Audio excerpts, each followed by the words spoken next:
একদিন আল্লাহর বান্দা স্বামী আর স্ত্রী বিছানায় শুয়ে গেলেন। রাতের বেলা স্বামী বেচারা দেখি স্ত্রী গুনগুন গুনগুন করে কাঁদে। ডাক দিয়া কয়, বিবি কি ব্যাপার, তোমার চোখে কেন পানি? স্বামী, তোমার শুনে কোনো লাভ নাই, আমি মনের দুঃখে কান্না করি।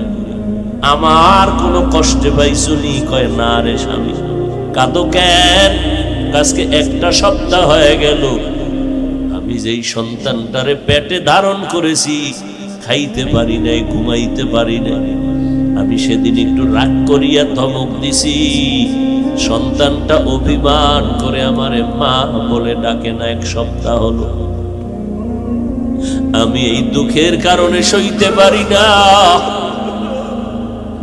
এরে বান্দা, মায়ের কলিজা ভেঙ্গে চৌচির হয়ে গেল, মা বলে ডাক দেয় না। যারে আল্লাহ যেই পরিমাণ সম্মান দিছে, ওই পরিমাণ সম্মান নিয়ে যদি কেউ তারে না ডাকে, তার মনে কষ্ট যায়। আম্মা জানেরে আম্মা কইয়া ডাক দিলে অনেক কলিজা ঠান্ডা হয়। স্বামী বেচারা কয়, বিবি কান্না বন্ধ করো, মনের মতো খাও আর ঘুমাও। সন্তান একদিন মাথা নত করবে, একটু ধৈর্য ধারণ করো।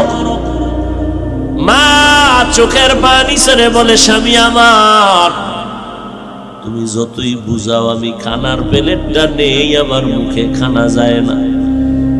আমি ঘুমের বিছানায় গড়াগড়ি করি, ঘুম আসে না।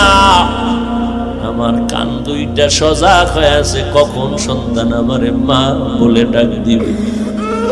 কারণ আমি সন্তানের মা ডাকে এত মজা পাই, সারা দুনিয়াও যদি সন্তান আমারে হাতিয়া দেয়, তাতেও আমি মা এত মজা পাই না। ও বান্দা, তোর মাকে ডাকলে মা খুশি, বাবারে আব্বা কয়া ডাকলে খুশি। অথচ তোর মা বাবায় তোর হায়াত দেয় নাই, তোর কথা বলার শক্তি মা বাবায় দেয় নাই।